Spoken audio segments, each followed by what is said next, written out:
Cresce o número de eleitores com deficiências. Nos últimos 4 anos, o aumento foi de quase 40% em Minas e de 28% em Belo Horizonte.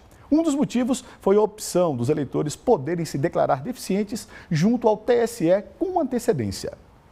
Dona Maria Isabel ainda não escolheu os números que vai apertar na urna no próximo domingo. Estou em dúvida. Vai pensar mais um pouquinho.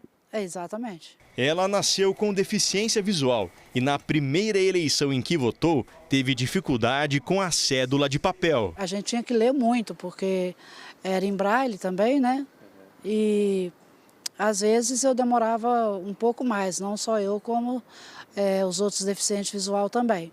E com a urna ficou bem mais fácil, sabe? Bem mais rápido também. Nívia também é cega e já enfrentou obstáculos na sessão eleitoral. O moço falou que não tinha ninguém para auxiliar a gente lá na urna, né? Que estava mais difícil, que não sei o quê. Embarrou eu e minha colega, né? E depois eles arrumaram um jeito lá, uma moça lá que me auxiliou a votar, né? Aí depois ele veio me pedir várias desculpas, que eles não estavam preparados, que não sei o quê. Os mesários eles não estavam preparados para receber pessoas com deficiência visual. Isso. Nesta associação de cegos no bairro Floresta, em BH, vivem 10 mulheres com deficiência visual. Todas vão votar nestas eleições municipais. A gente já fez essa reunião com elas, foi uma da pauta da nossa reunião.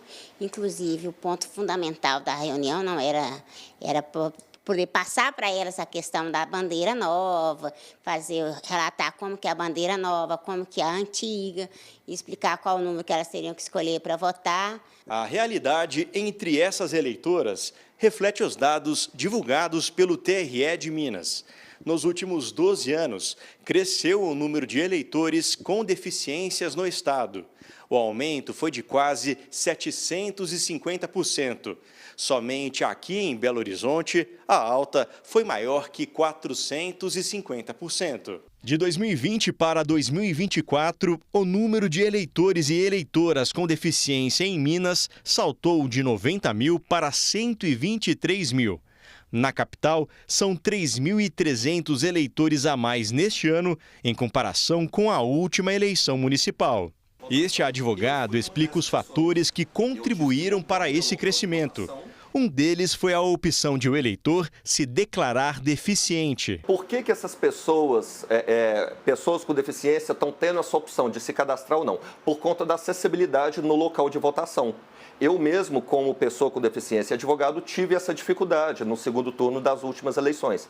Então a gente precisa manifestar para alterar a sessão, se for o caso. Eu vejo também que é essencial que muitos candidatos levantam a bandeira e apoiam a questão do direito das pessoas com deficiência.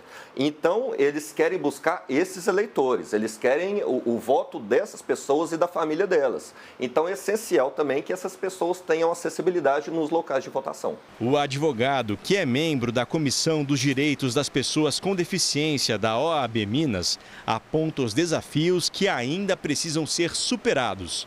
O principal deles é garantir acessibilidade nos locais de votação. A acessibilidade é uma obrigação não apenas dos órgãos públicos, mas de todos os edifícios privativos também, conforme o Estatuto da Pessoa com Deficiência de 2015. Muitas vezes, a pessoa com deficiência não tem dificuldade de locomoção, mas precisa de acessibilidade, que embora não seja física, pode ser uma acessibilidade para um deficiente visual, deficiente auditivo, um deficiente intelectual, e existe acessibilidade também para essas deficiências. A gente precisa de mais rampas ou elevadores, e a rampa não pode ser qualquer inclinação.